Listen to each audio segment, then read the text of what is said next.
Good afternoon, everyone. I want to welcome our audience in today for our first episode of Live from the SOC. My name is Chad Spears, and I'm joined by the Operations and SOC team here at InfusionPoints today. And we're excited to have you guys join us to discuss overall SOC operations, specifically around our FedRAMP and DFARS customers. And before we jump in, we're going to do a few introductions here. So we are joined today by Mr. Jeremy Powers, who is the lead over the SOC there. Jeremy, say hello. Hello. We also have Mr. Joshua Winters on there. Joshua is one of our deployment engineers, and he is all things POAM. Mr. Winters. Good morning. Hey there. And also Mr. Anthony Gwines, who is our deployment lead here at InfusionPoints. So deploying all of our SIMs and pretty much any other technology that needs to be deployed and managed here at InfusionPoints. Mr. Gwines. Hey, nice to be here. And last but not least, and coming live from the SOC here, we have Alex Erdhart. We're going to call him the man of the hour. Alex, how you doing? Good. How are you? Doing good, man. How's things holding down in the SOC there? They're going, as always. I love it. See, we got the guys in the background there. Alex, first off, we thank you and the fellas in there for always holding the SOC down. This is what we do at InfusionPoints, so really appreciate it. So we're going to go ahead and jump right in. Today, as mentioned, we're going to be talking about SOC operations, specifically around the FedRAMP and DFARS customer set that we have here at InfusionPoints, and just really kind of the day-to-day operations. Like a lot of our customer sets, they see that, hey, from a FedRAMP stance and a DFARS stance, it's a requirement, right? I've got to have SOC operations. I've got to have 24/7, 365 monitoring, eyes on glass, somebody watching the environment. But what really is actually going on? And so hopefully today we can give the audience kind of a behind the scenes look a little bit about what is happening specifically for those FedRAMP customers and DFARS customers around that. So Alex, being the man of the hour, I'm going to come to you first. What does the day-to-day operations or day-to-day SOC piece look like for those FedRAMP or DFARS customers that we have that we're monitoring at InfusionPoints? So, of course, we're always monitoring, 365, 24/7. Right. And we also are doing threat hunting constantly to make sure there's nothing that's not alarming going on. But Gotcha. Besides those two pieces that we do for every customer, we do a lot of reporting for the DFARS customers. A lot of reporting. So what types of things are we looking at from a reporting stance? Mainly, it is application installs. So if anybody installs any kind of software on a Windows machine, we'll put that in the report. And then also a lot of Active Directory reporting.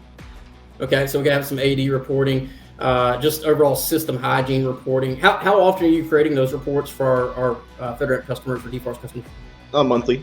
Monthly? Mm-hmm. Cool. And so when you create those reports, Alex, we're kicking those over to those customers, or we're sitting down and having those meetings with the customers to go over those? Yes, of course. All right, good. So during those types of meetings with the customers, what are they most interested in looking at there? I mean, you mentioned Active Directory. Is that kind of I know that, in our audience knows that, AC being one of the major controls there, are they constantly looking at the AD stuff? Yes, the ones that are most pertinent are the non-existent accounts.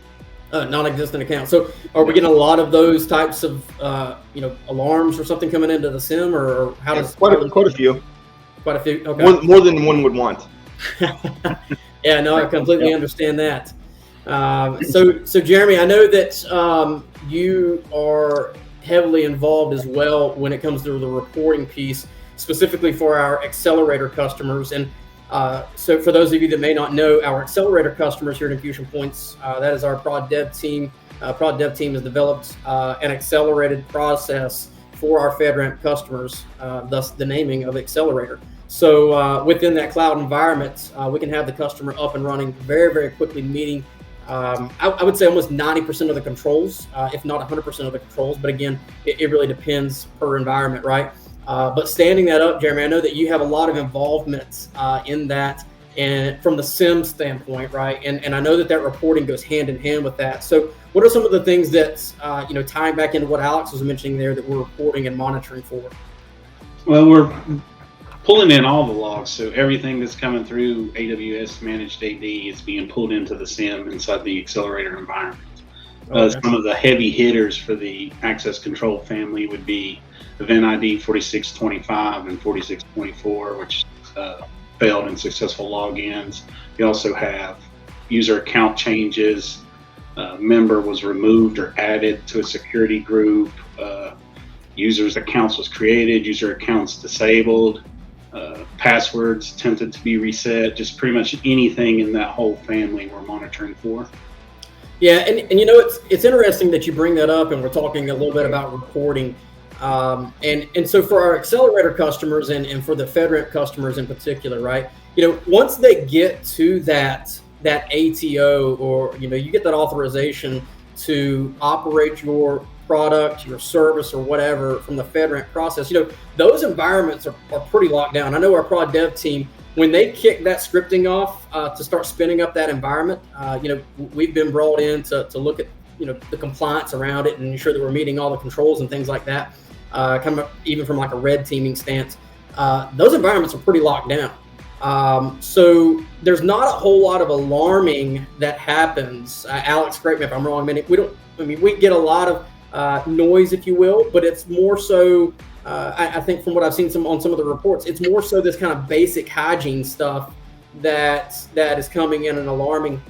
And that's interesting though from an overall security perspective as well, because those are some of the things that you guys know that from incident responses and things of that nature.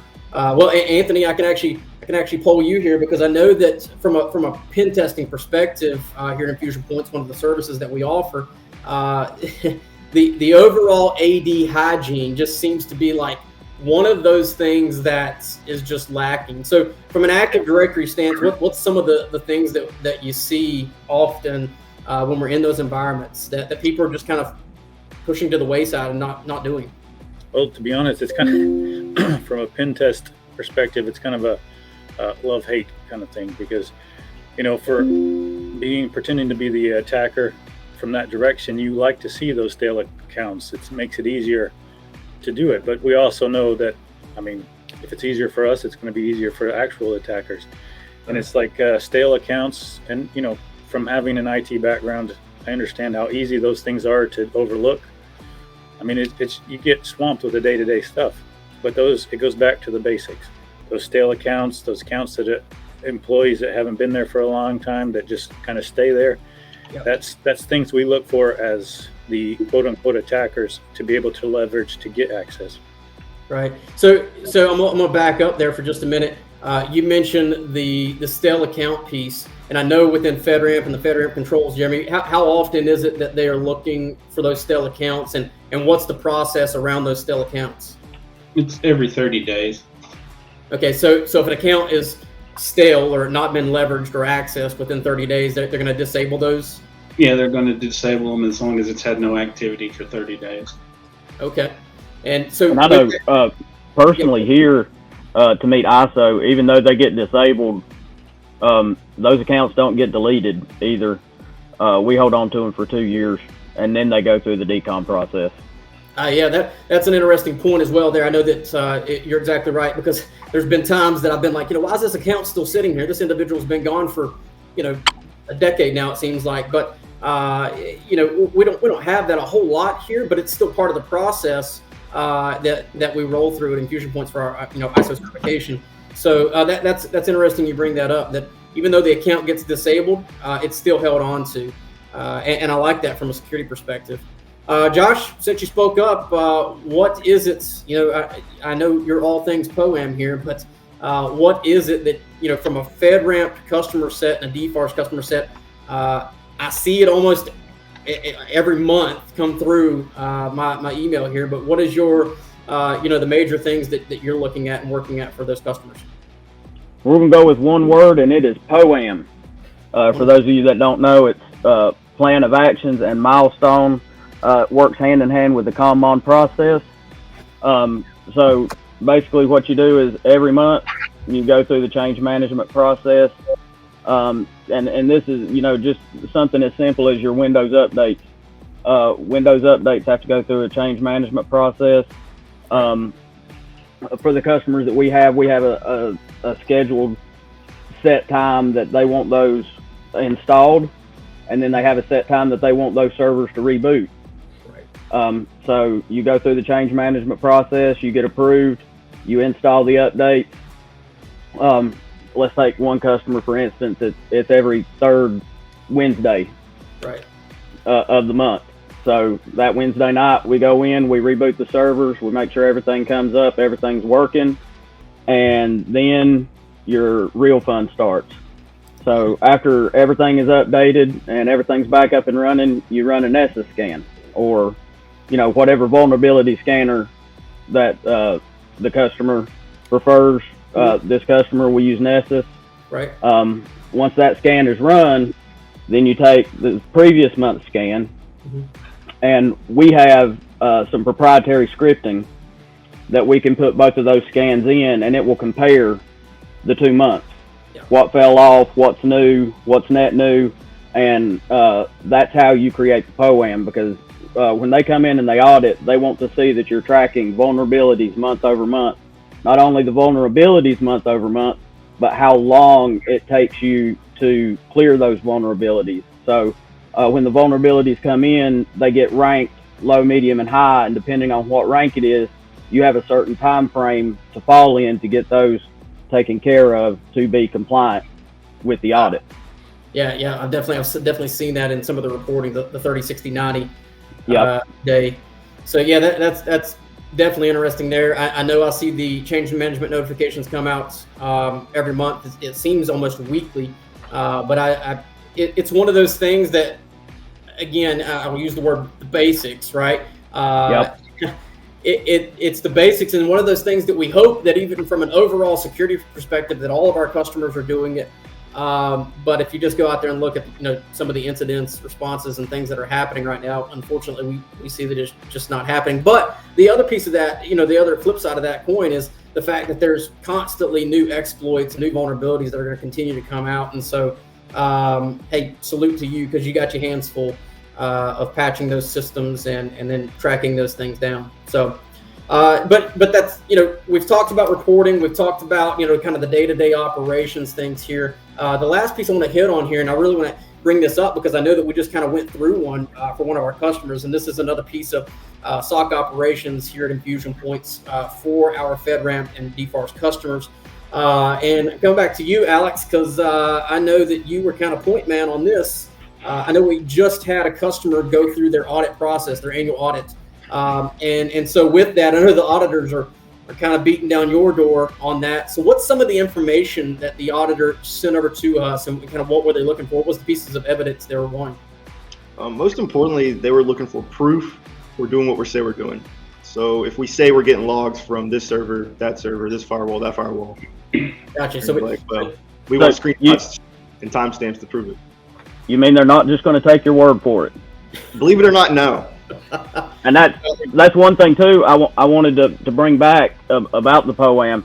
Even when you're showing that you cleared the vulnerability, they're going to want to see proof of that. So once you go through and you mitigate the vulnerabilities, you then have to have another scan that shows that it fell off, not just the scan from next month that shows that it fell off. We do remediation scans once we clear. Yeah, everybody loves a good audit, right?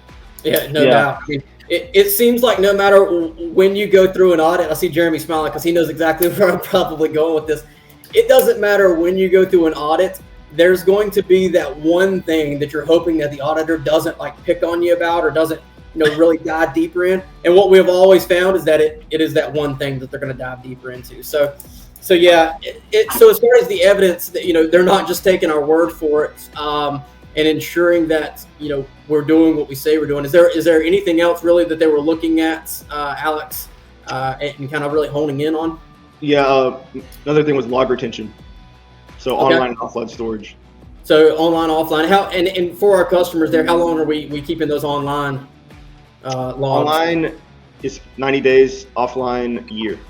1 year. Okay. All right, good. And I know that's meeting the controls for the FedRAMP process there. So that's awesome to hear.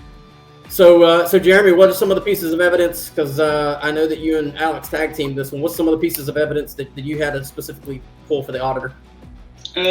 Going back to the log retention, I mean, they wanted to see where the backups were being stored. They wanted to see the earliest backup we had, which even though the control's 1 year, this last audit we was We kept 3 years worth of logs. Mm-hmm. They wanted to know about file integrity monitoring also, so we had to show configurations showing what we was monitoring.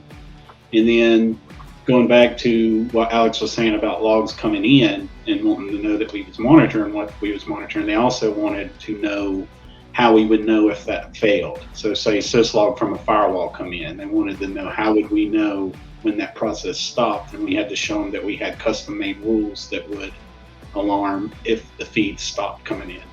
Yeah, I know that's really important. They really honed in on that was, hey, it's great that you're collecting all these logs and we could show evidence and proof of that all day. But then they kind of, again, they flip the coin on us and they're like, what happens if this stops coming in?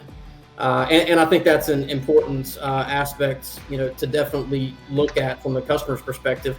Again, it's great when everything's working seamlessly, but what happens when, a system in the middle of the night stops reporting in? And what is the SOC doing around that? So, well, guys, I really appreciate the conversation. This has been amazing. I'd like to thank the audience for joining us on our first episode of Live from the SOC here. Alex, as always, appreciate you holding the fort down and bringing it live from the SOC for us. So I know everybody's probably sipping on a cup of coffee here. Alex, are you drinking coffee? Yes. Are you sure you're drinking coffee? I know we had a problem with this and we had to kind of win you over. No, it's not black coffee, but it's got coffee in it. So we'll get you there. Everybody else I know should have a cup there. So, hey, cheers to all you guys. Again, to our audience, we thank you and join us again for the next episode. Sounds good.